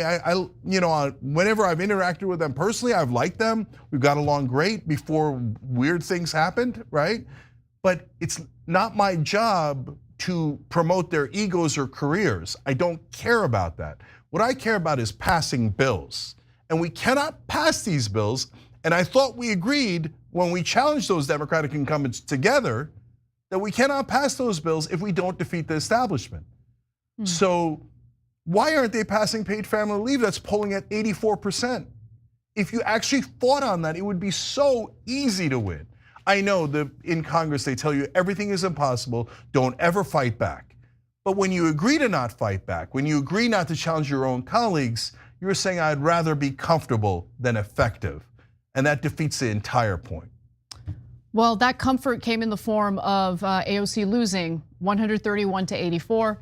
And so, look, it's been widely reported that former House Speaker Nancy Pelosi was working behind the scenes to ensure that AOC would lose this bid to chair the House Oversight Committee, which made me think of something that AOC had to say about Nancy Pelosi back in 2020 when she made an appearance on The View. If you don't know what I'm referring to, this is it. I think there's a lot of incentive to blow up disagreements in the party as like huge fights, because I think it's important for us all to recognize, and we do this in our rallies, to recognize the people who have been in this fight to allow us to have this window as we do right now. You know, Nancy Pelosi, that's Mama Bear of the Democratic Party. You know that. Well, according to Ken Klippenstein's reporting, Mama Bear whipped votes for the challenger to AOC to chair the House Oversight Committee by whipping votes, even as she was struggling with a hip replacement surgery following a fall that she suffered from. So we should point out that Pelosi's word is not necessarily law. So for instance, an ally of AOC noted that another Pelosi-backed candidate, Representative Jim Costa from California, lost the steering vote to lead the Agriculture Committee on Monday, telling Axios, "Does it help or does it hurt to have Nancy Pelosi making calls for you?" But when it came to the House Oversight Committee, Mama Bear did get her way. And so that's despite concerns over Connolly's age and health. And this part of the story, in my opinion, like blows my mind even more, Cenk, because this is who Nancy Pelosi was rooting for. This is who Nancy Pelosi wants to have as chair of the House Oversight Committee. So Connolly's trademark vigor made headlines comfortable that he can take on the Trump administration despite his age and recent cancer diagnosis, multiple lawmakers told Axios. Okay, here's what the reality is. So Connolly disclosed on November 7th that he has cancer. It's esophageal cancer, which he's currently undergoing chemotherapy treatments for. Now, Ken Klippenstein spoke to medical experts who told him that the survival rate for this specific form of cancer is extremely low. Also, the chemotherapy treatments obviously are just brutal. And despite all this, one of Connolly's top allies, Representative Don Bayer, laughably argues, Jerry's a young 74, cancer notwithstanding. Yeah, he's young and dynamic behind the scenes. He's young and dynamic in the hospital. Look, guys, I feel terrible for him. And these guys, you got to retire at some point. Take care of yourself, brother. We want you to be better. Of course we do. But while you're in the middle of chemo is probably not the best time to lead the Oversight Committee. So what that shows you is that the Pelosi's of the world are still bitter after all this time at the Justice Democrats. Like they've crushed them already. Jamal Bowman, Cori Bush are out, Marie Newman's out, the rest have bowed their heads, but it's not enough. Mama Bear is still mauling them while they think Mama Bear is their friend, right? So look, that appearance had 3 different problems in that tiny little clip that we showed you. She said, we don't need huge fights in the Democratic Party. No, you're totally wrong. We definitely need huge fights. In fact, when AOC was running against Joe Crowley was one of the top 4 Democrats in the House. And you know what they said? Why is she getting primaried? We don't need these huge fights in the Democratic Party. Right. And back then, when she was the beneficiary of that fight, she was all for it. And look, guys, this is not a recent thing. I know that fairly soon after she won and got into Congress, when other Justice Democrats, not me, went and talked to her and asked her to help primaries against incumbents, it was like pulling teeth. Instantly like, whoa, but that's gonna get me shunned. Who cares? Who cares? What did you think we were gonna do a polite revolution? And then if you asked politely of Mama Bear, she was gonna be like, oh yeah, my $1 billion in donors, I'll ignore them because you're so pleasant to me, right? And the second thing she says, they need to allow us this space. No, they don't need to allow anything. When you were running against Crowley, did you ask his permission before you kicked his ass? No, you didn't. You did a great job. You ran an unbelievable race, and you pulled off one of the greatest upsets in American history. That should have been a sign you keep going further. I don't mean like radical policies. I mean the fight for policies that everyone agrees with, except your corporate beloved colleagues who are so intensely corrupt, right? And so I know these are not allowed to be said. Kamala Harris took $774,000 from the health insurance industry and then didn't fight against the health insurance industry in this campaign. No, you're not allowed to say it, those beloved colleagues. And then, look, my sense of handling this is Mama Bear is always going to do what she's going to do. And if you think, there's only two possibilities. Either you're intensely naive and you think she's going to turn around and help you when it makes no sense and has never been her pattern, or you think, I know she's not gonna help me. I know that fighting these guys is the right thing to do, but I don't wanna do it. It's uncomfortable. Listen, you should adopt Mystical's attitude. If you see me fighting a grizzly bear in the woods, help the bear, because that guy's gonna need it, okay? He says a different word than guy, but then they'd get on my case if I said that. All right, anyways, so go fight, but she won't, I mean, after this, she goes, okay, I'll never challenge you guys, and they deny her anyway. I told you it never works. Beseeching them and pleading with them never works. And you know what? As soon as they can, they're gonna push you out of the party. And then you're gonna be shocked and chagrined. You're gonna be totally surprised by it. Fight back, but you probably won't because it's uncomfortable. All right, let's take a break and we'll be right back.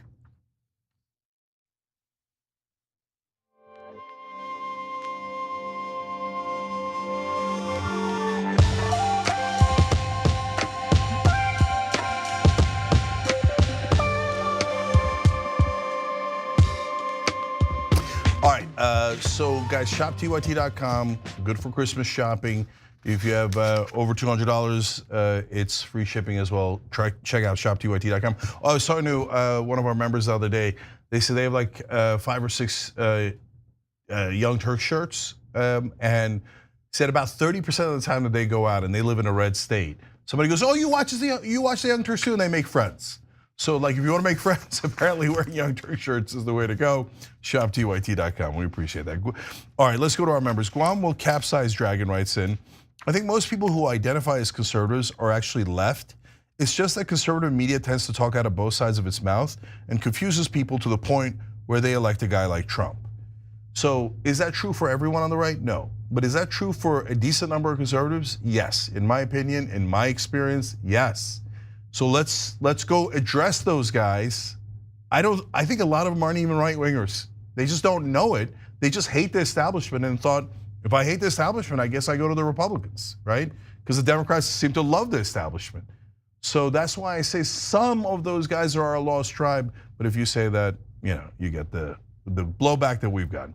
Sagacious Dragon says, progressive populists and MAGA populists share common ground in their distrust of political and economic elites. Yes. Believing the system favors the wealthy and powerful over ordinary people. Both movements criticize corporate influence, globalization, and political establishments for neglecting the working class. They also share concerns about job loss, particularly in industrial sectors, and support policies that prioritize domestic economic interest, albeit for different reasons. Brother, you earned your name. Sagacious Dragon, that was very sage. That's exactly right. That's how a smart, educated person thinks about this and goes, oh, I see the commonalities. Well, wouldn't it be interesting if we worked together on those commonalities while we still disagreed and fought on other things? Wow. Okay, so anyway, you could figure it out apparently better than an enormous percentage of so-called media leaders in our industry. Next TYT reporter says AOC is right, Nancy Pelosi is Mama Bear, but she's wrong about who the Cubs are. The Cubs are wealthy CEOs and corporations. AOC is the hunter to Nancy Pelosi. Well, that's why I wish she would be politically, obviously, but she's not. She's not. What has she hunted? What has she done? So remember the last time AOC pushed back against the establishment? Oh, right. I can't either. All right, to be fair, on Israel they did. And on some smaller issues. Oh, look at that. Kane McDonald just wrote in, I made friends with my bud tender at my local dispensary, the bud tender instead of the bartender. I love that. That's the first time I heard that, believe it or not. Anyway, because I was wearing my TYT hoodie. That's awesome. And at dispensaries, you'll find a lot more friends that watch Young Turks. So if you're going there, it's the way to go. Lou and Dajo wrote in on Twitch, Dylan Roof murdered black people because he wanted to start a race war and didn't even get charged with terrorism. Those in power really don't even try to hide their bias based on who the victims are. I was almost literally going to use that same example in that story. Yeah, I mean, South Carolina and New York might have different laws on how you define terrorism, but if what Dylann Roof did wasn't terrorism, then let's stop using the word, right? Because it makes no sense. All right, I'm out of time. All right, we'll be right back, guys.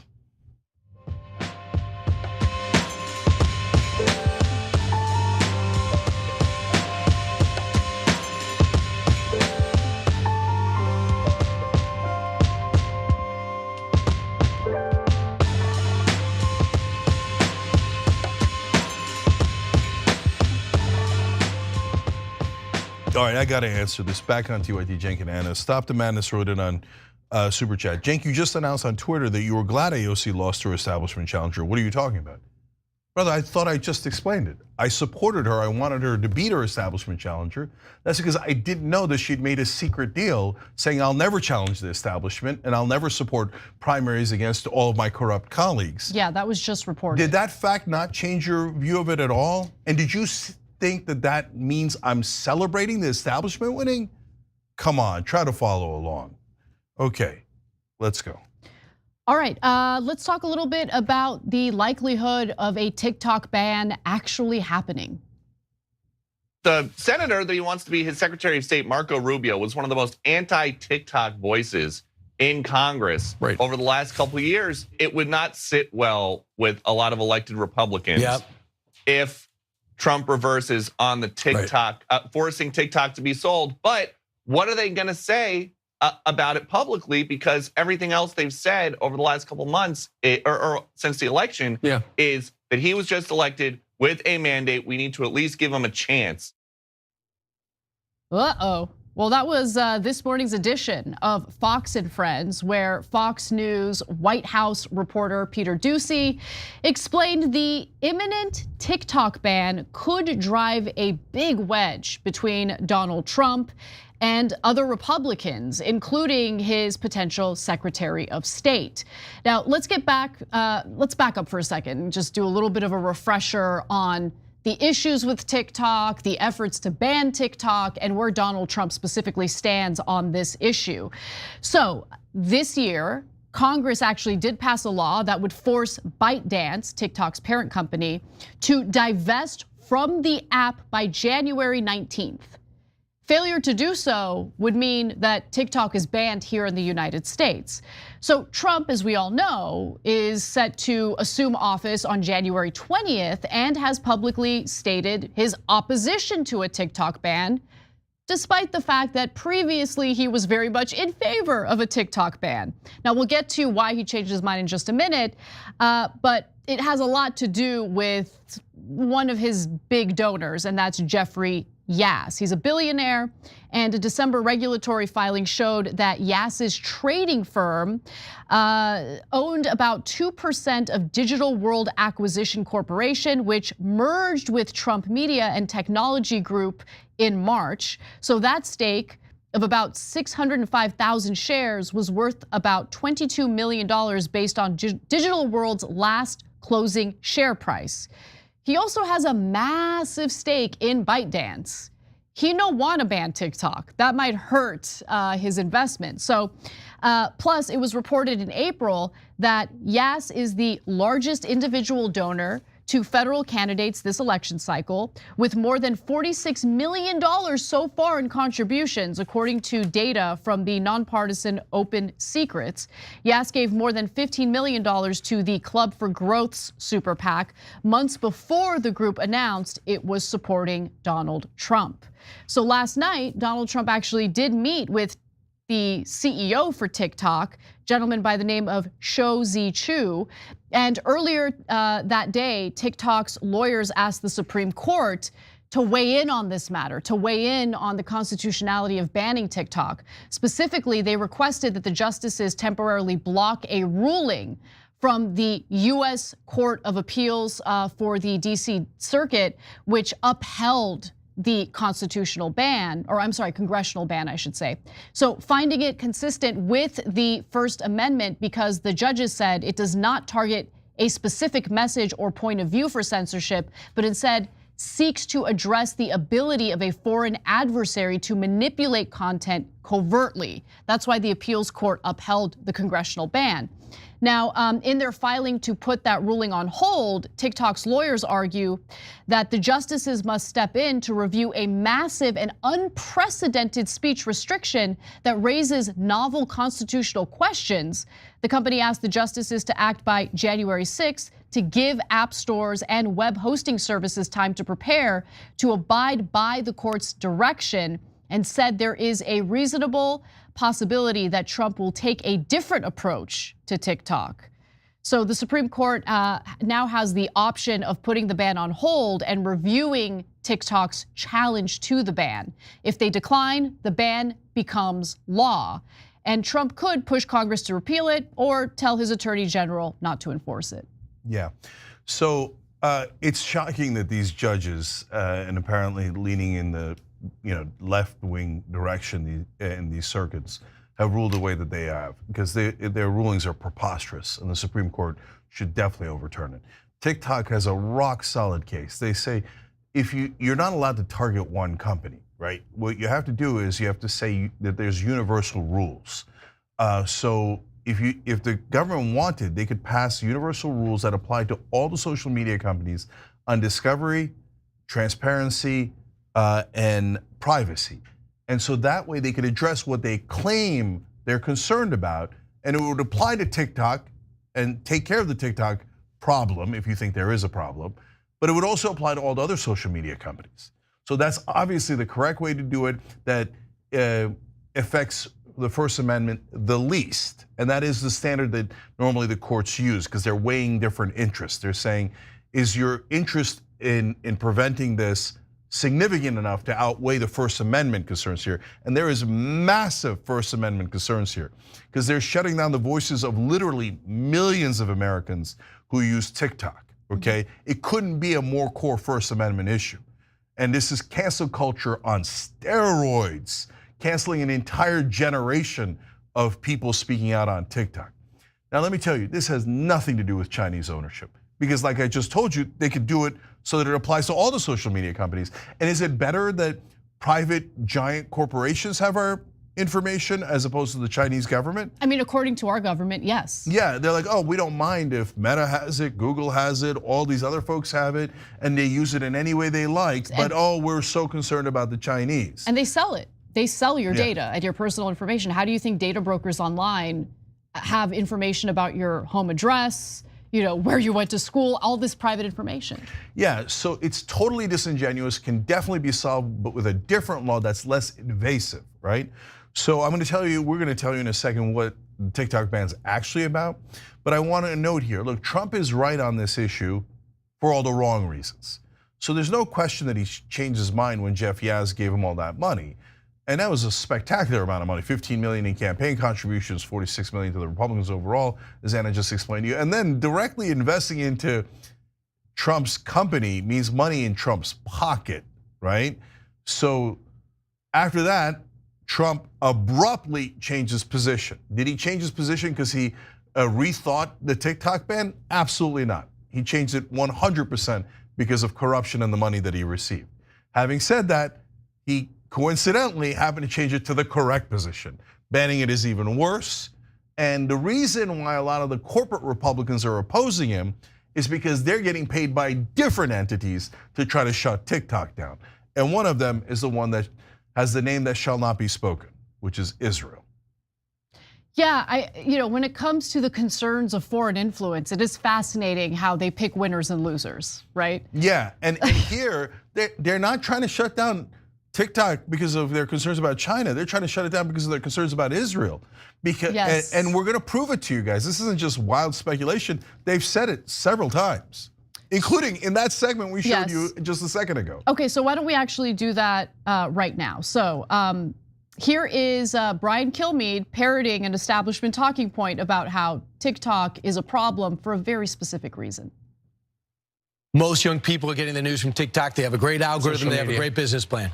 But try to find some pro-Israel stories on the timeline, on the news feed for TikTok. Now, if the tariffs go against China, you watch slowly but surely a lot of the pro-tariff talk will take a lower profile to the pro-tariff talk, to the anti-tariff talk, because it goes to China. Do you want China controlling the #1 news feed for the next generation of Americans? Ain't nobody talking tariffs on TikTok. I'm just, come on. So, no, he's like, we can't let another country control what our kids are hearing because it might not help Israel.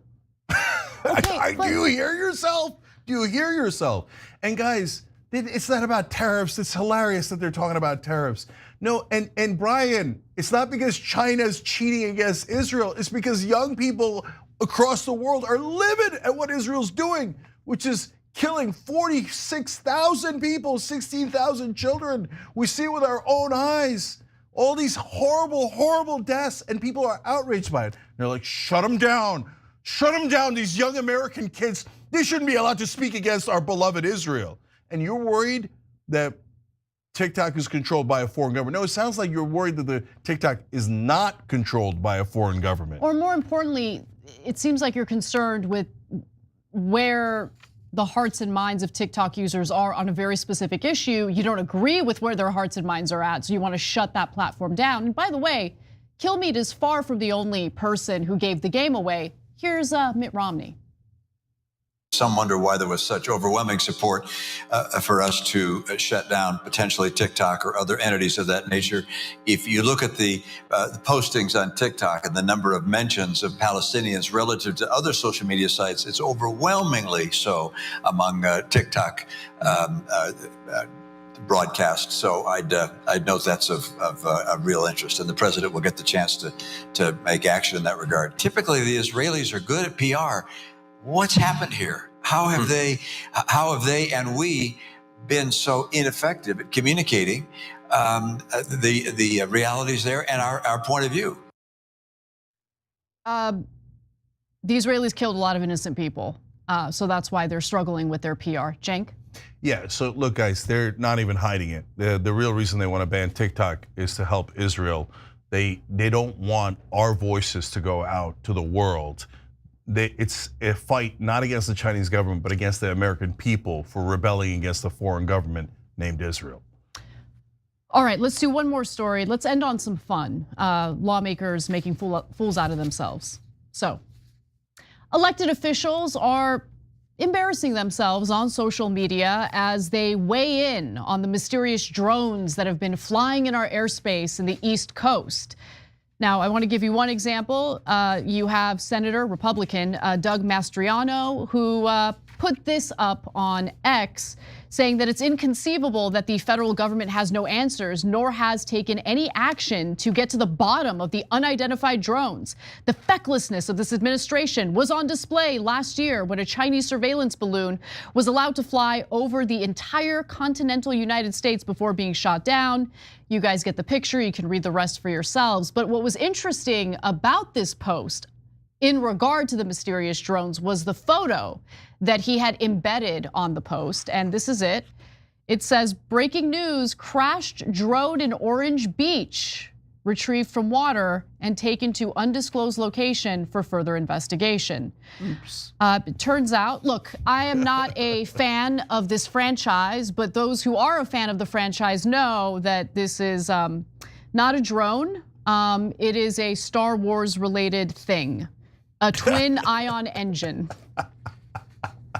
Yes, okay, you don't have to be a huge Star Wars fan to know that that's, yes, a TIE ship, okay?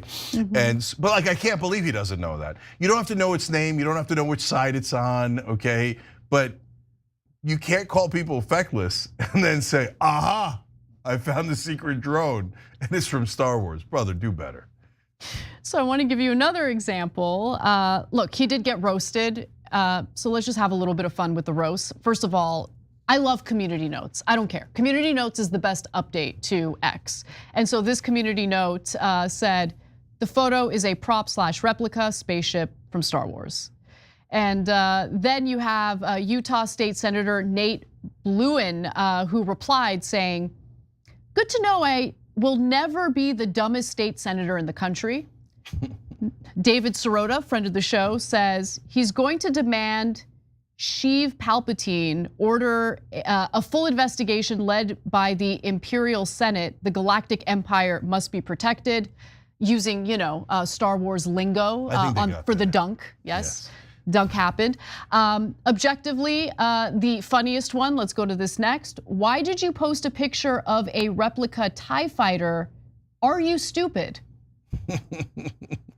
All right, look, to be fair to the brother, I gotta step in here and help him out. Okay. We actually found the culprit of who downed that drone, which is ironic because I thought he was the one that launched it in the first place.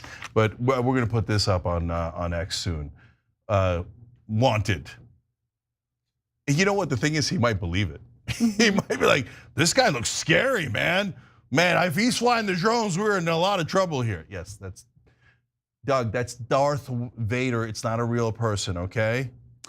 Now look, to be fair to Doug, he's not the only one who's ridiculously stupid. Okay, so Congressman Chris Smith, who has served 22 terms as a representative for New Jersey's 4th Congressional District, has this solution. Let's take a look. Days ago, requesting legislation to empower the state police to seriously protect at-risk persons and infrastructure, and if necessary, bring down a dangerous drone or drones.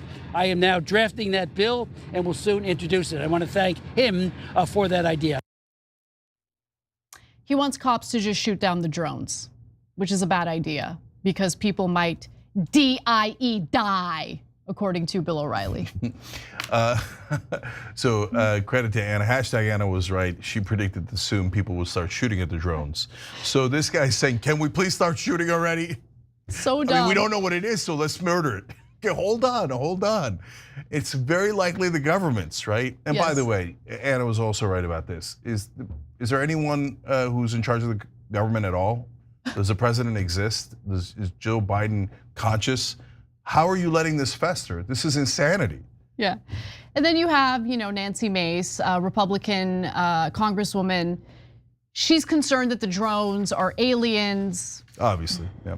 Okay, it is very likely that the Pentagon is testing out new drones that they've developed. And it would have been far better for the Biden administration to just be straightforward. Tell it to us straight,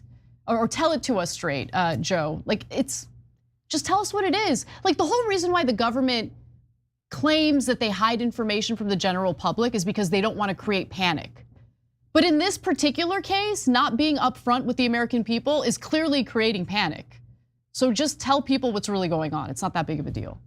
To be fair to Nancy Mace, if they came in the TIE fighter, they might be aliens. True, good point, Jake. Okay, you think we're just gonna let the alien spaceships hang out there? We're not gonna do anything about it? Do you have any idea what kind of a panic the government would be in if they were actually aliens, let alone the rest of us? Exactly. All right, we're gonna do Operation Joy for our members. That's where we release joy into the world. Hit the join button below, we'll see you there.